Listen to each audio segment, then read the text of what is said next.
আসসালামু আলাইকুম রহমতুল্লাহ। আমি ডাক্তার মাহফুজুর রহমান।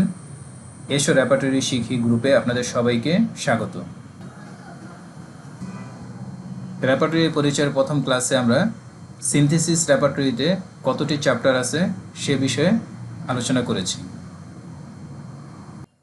আজকে আমরা জানব কেস টেকিং করার সময় আমরা রোগীর কাছ থেকে সাধারণত যে লক্ষণগুলো পাই, যেমন রোগের কারণ, কী জন্য রোগটা দেখা দিয়েছে, এর কারণটা কী, পিপাসা, ক্ষুধা, রোগীর খাবারের ইচ্ছা অনিচ্ছা, রোগীর টয়লেট, প্রস্রাব, ঘাম, ঘুম, স্বপ্ন, রোগী কী ধরনের স্বপ্ন দেখে, কাতরতা, রোগীকে শীত কাতর না গরম কাতর, যৌনজীবন, ব্যক্তিগত ইতিহাস, এর আগে রোগী কী কী রোগে আক্রান্ত হয়েছিল, পারিবারিক ইতিহাস, তার পরিবারে কোন কোন রোগে আক্রান্ত হওয়ার ইতিহাস আছে ইত্যাদি। এই লক্ষণগুলো আমরা সিনথেসিস রেপার্টরির কোন কোন চ্যাপ্টারে পাব।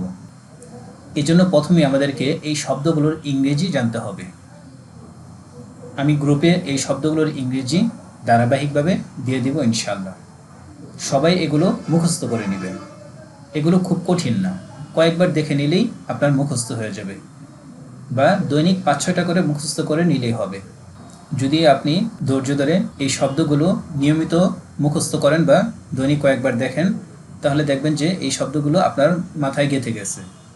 তখন আপনার ইংরেজি কম জানা থাকা সত্ত্বেও আপনি যে কোনো ইংরেজি রেপার্টরি ব্যবহার করতে পারবেন। আমাদের সবাইকে এই শব্দগুলো ভালোভাবে মুখস্থ করতে হবে, কারণ কেস টেকিং করার সময় অধিকাংশ রোগীর কাছ থেকে আমরা এই কমন লক্ষণগুলো অবশ্যই পাব। আমরা সবাই জানি রোগী যে সমস্যায় নিয়ে আসুক না কেন, আমরা যদি রোগীর কাছ থেকে কজেশন অর্থাৎ রোগের কারণটা বের করতে পারি, তাহলে আমাদের চিকিৎসা করাটা অনেক সহজ হয়।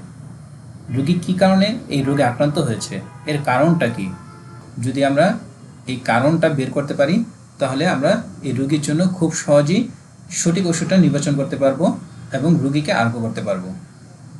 এখন আমাদেরকে জানতে হবে আমরা রেপার্টরি থেকে কিভাবে কজেশন লক্ষণগুলো বের করতে পারবো। আর তা জানতে হলে আমাদেরকে জানতে হবে রেপার্টরিতে কজেশনগুলো কি নামে আছে। আমরা সাধারণত কজেশন লক্ষণগুলো এলমেন্টস ফ্রম এই রুব্রিকের অধীনে পাবো। রেপার্টরিতে কজেশন লক্ষণগুলো এলমেন্টস ফ্রম রুব্রিকের অধীনে দেওয়া আছে। তাহলে আমরা জানতে পারলাম যে রোগের কারণ বা কজেশনের রুব্রিক হলো এলমেন্টস ফ্রম। এখন আমরা যদি রেপার্টরি থেকে দেখি, তাহলে এই রোগীর জন্য আমাদেরকে নিতে হবে mind elements from grief. Grief অর্থ দুঃখ কষ্ট। যদি কেউ দুঃখ কষ্টের পর থেকে ভালো না থাকে, তাহলে তার জন্য নিতে হবে মাইন্ড এলমেন্টস ফ্রম গ্রিফ। আমরা সবাই জানি যে দুঃখ কষ্টের পর থেকে যদি কেউ ভালো না থাকে, তার জন্য ইগনিশিয়া, ন্যাট্টামিউর এই দুটো ওষুধ খুব ভালো কাজ করে। এখানে কিন্তু ইগনিশিয়া, ন্যাট্টামিউর সুপার গ্রেডে আছে, আরও অনেক মেডিসিন আছে। মাইন্ড এলমেন্টস ফ্রম গ্রিফ এই রুব্রিকের অধীনে সুপার গ্রেডে আছে 2টা মেডিসিন, ফার্স্ট গ্রেডে আছে 8টা মেডিসিন, সেকেন্ড গ্রেডে আছে 25টা মেডিসিন এবং থার্ড গ্রেডে আছে 60টা মেডিসিন। এই 95টা ওষুধ এলমেন্টস ফ্রম গ্রিফের ক্ষেত্রে ভালো কাজ করে। এখন কোনো রোগী যদি বলে যে আমি ভালোবাসা থেকে হতাশ হওয়ার পর থেকে ভালো নেই, তার মানে তার রোগের কারণ হলো ভালোবাসা থেকে হতাশ হওয়া, ভালোবাসা থেকে নিরাশ হওয়া। তাহলে তার জন্য নিতে হবে ailments from mind elements from. আমরা জানি ভালোবাসা হলো লাভ। আমি আগে বলেছিলাম যে সফটওয়্যার একটি বিশেষ সুবিধা হলো যে কোনো শব্দের 2-1টি অক্ষর লেখলেই সফটওয়্যার আপনার সামনে পুরো শব্দটি তুলে ধরবে। এখানে দেখেন আমরা শুধু লিখেছি এল, নিচে চলে আসছে লাভ ডিসঅ্যাপয়েন্টমেন্ট, মানে ভালোবাসা থেকে হতাশ হওয়ার পর থেকে অসুস্থ। এক্ষেত্রে ইগনিশিয়া, ন্যাট্টামিউর সুপার গ্রেডে আছে, অরাম, হায়াসেমাস, ফসফরিক অ্যাসিড, স্টাবিসেগ্রিয়া, প্লাটিনা এগুলো ফার্স্ট গ্রেডে আছে, আরও সেকেন্ড গ্রেডে অনেক মেডিসিন রয়েছে। এখন কোনো রোগী যদি বলে যে আমি মানসিক পরিশ্রম করার পর থেকে ভালো নেই, মানে অতিরিক্ত সে মানসিক পরিশ্রম করছে এরপর থেকে সে ভালো নেই, তাহলে আমরা তার জন্য নিতে পারবো mental exertion. Mind elements from mental exertion. Exertion মানে পরিশ্রম করা। এখন আপনার কাছে কোনো যুবক ছেলে আসছে, এসে বলল যে আমি অতিরিক্ত হস্তমৈথুন করার পর থেকে বিভিন্ন সমস্যায় ভুগতেছি। এই লক্ষণটি যেভাবে নিব, আমরা জানি যে হস্তমৈথুন করার ইংরেজি হলো মাস্টারবেশন। এই জন্য আমাদেরকে জেনারেলে যেতে হবে, তারপর লিখতে হবে masturbation. Masturbation ailments from. এক্ষেত্রে 90টা মেডিসিন ভালো কাজ করে। যারা অতিরিক্ত হস্তমৈথুন করার পর থেকে বিভিন্ন সমস্যা ভুগতেছে তাদের জন্য general masturbation ailments from, হস্তমৈথুনের পর থেকে ভালো নেই, এই রুব্রিকটি নিতে হবে। এখানে প্রায় 90টি ওষুধ রয়েছে। 12টি আছে ফার্স্ট গ্রেডে, 27টি আছে সেকেন্ড গ্রেডে, 51টা আছে থার্ড গ্রেডে। সুতরাং আমরা যদি জানি যে এল মিনস ফ্রম অর্থ রোগের কারণ বা রোগের কজেশন, এভাবে আমরা সফটওয়্যার থেকে খুব সহজেই কজেশনগুলো বের করতে পারবো বা রোগের কারণগুলো বের করতে পারবো। আরও কয়েকভাবে কজেশন লক্ষণগুলো বের করতে হয়, সেগুলো আমরা পরে ধারাবাহিকভাবে শিখব ইনশাআল্লাহ। আপাতত আমরা জানলাম যে রোগের কারণ এই লক্ষণগুলো এল মিনস ফ্রম দিয়ে বের করতে পারবো। এখন আমরা জানবো পিপাসা, ক্ষুধা, খাবারের ইচ্ছা, অনিচ্ছা এই লক্ষণগুলো সিনথেসিস রেপার্টরির কোন চ্যাপ্টারে পাওয়া যাবে। এর আগে আমাদেরকে জানতে হবে পিপাসা এবং পিপাসাহীনতার ইংরেজি কী।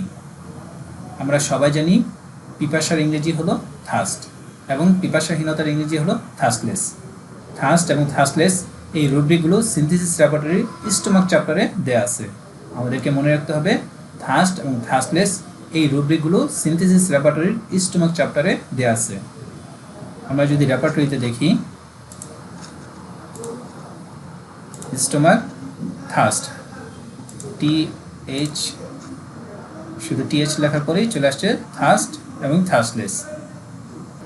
রোগী পিপাসার্ত এই লক্ষণে বা এই রুব্রিকে 529টি ওষুধ রয়েছে, আর থার্স্টলেস এই রুব্রিকে 220টি ওষুধ রয়েছে। সুতরাং থার্স্ট এবং থার্স্টলেস অর্থাৎ পিপাসা, পিপাসাহীনতা আমরা স্টোমাক চ্যাপ্টারে পাবো। রোগীর ক্ষুধার লক্ষণগুলো আমরা স্টোমাক চ্যাপ্টারে পাবো। আমাদের কাছে রোগীরা সাধারণত বলে আমার ক্ষুধা লাগে না বা আমার আগের চেয়ে ক্ষুধা বেড়ে গেছে। এখন আমাদেরকে জানতে হবে ক্ষুধা না লাগা এবং ক্ষুধা বেড়ে যাওয়ার ইংরেজি কী।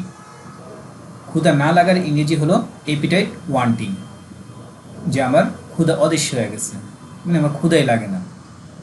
আর ক্ষুধা বেড়ে যাওয়ার ইংরেজি হলো অ্যাপিটাইট ইনক্রিজ। ইনক্রিজ অর্থ বৃদ্ধি পাওয়া, বেড়ে যাওয়া। আমরা যদি রেপার্টরিতে দেখি, স্টোমাক, অ্যাপিটাইট, অ্যাপিটাইট অর্থ ক্ষুধা, অ্যাপিটাইটে ক্লিক করলাম, এরপর এখানে দেওয়া আছে অ্যাপিটাইট ওয়ান্টিং। অ্যাপিটাইট ওয়ান্টিং এই রুব্রিকে 384টা ওষুধ রয়েছে। তার মধ্যে 21টা আছে ফার্স্ট গ্রেডে, 80টা আছে সেকেন্ড গ্রেডে, 283টা আছে থার্ড গ্রেডে। আবার অ্যাপিটাইট ইনক্রিজ, যদি রোগীর ক্ষুধা বৃদ্ধি পায় তাহলে নিতে হবে অ্যাপিটাইট ইনক্রিজ। ক্ষুধা বৃদ্ধি পাওয়ার ক্ষেত্রে 399টা ওষুধ রয়েছে। এছাড়াও অ্যাপিটাইটের আরও কিছু লক্ষণ আমরা পাই, যেমন অনেক রোগী এসে বলে যে আমি অল্প খেলেই আমার পেট ভরে যায়, আমি খেতে পারি না, তাহলে তার জন্য হবে ইজি স্যাটাইটি।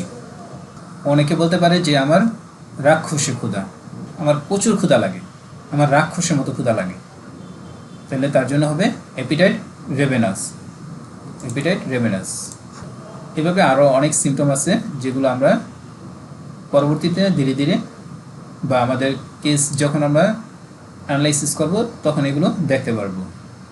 তাহলে আমরা রোগীর থার্স্ট এবং থার্স্টলেস অর্থাৎ পিপাসা, পিপাসাহীনতা, অ্যাপিটাইট ওয়ান্টিং এবং অ্যাপিটাইট ইনক্রিজ অর্থাৎ ক্ষুধা না লাগা এবং ক্ষুধা বেড়ে যাওয়া স্টোমাক চ্যাপ্টার পাবো।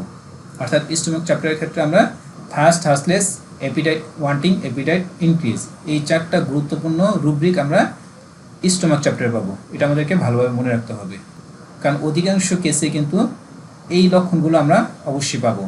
এখন বাকি থাকে রোগীর খাবারের ইচ্ছা, অনিচ্ছা। রোগীর খাবারের ইচ্ছা, অনিচ্ছা এই লক্ষণগুলো আমরা সিনথেসিস রেপার্টরির জেনারেল চ্যাপ্টারে পাবো। রোগীর খাবারের ইচ্ছা, অনিচ্ছা এই রুব্রিকগুলো নেওয়ার জন্য আমাদেরকে 2টি শব্দ মনে রাখতে হবে। এক, ইচ্ছার ইংরেজি হলো ডিজায়ার। 2, অনিচ্ছার ইংরেজি হলো অ্যাভারশন। যদি আমরা রেপার্টরি থেকে দেখি, আমি আগেই বলেছি যে খাবারের ইচ্ছা অনিচ্ছা আমরা জেনারেলসে পাবো। তাহলে আমরা জেনারেল চ্যাপ্টারে ক্লিক করব। তারপর এখানে লিখতে হবে food and drink. Food and drinks. এখন কোনো রোগী বলল যে আমি মিষ্টি খেতে পছন্দ করি, তাহলে তার জন্য লিখতে হবে সুইট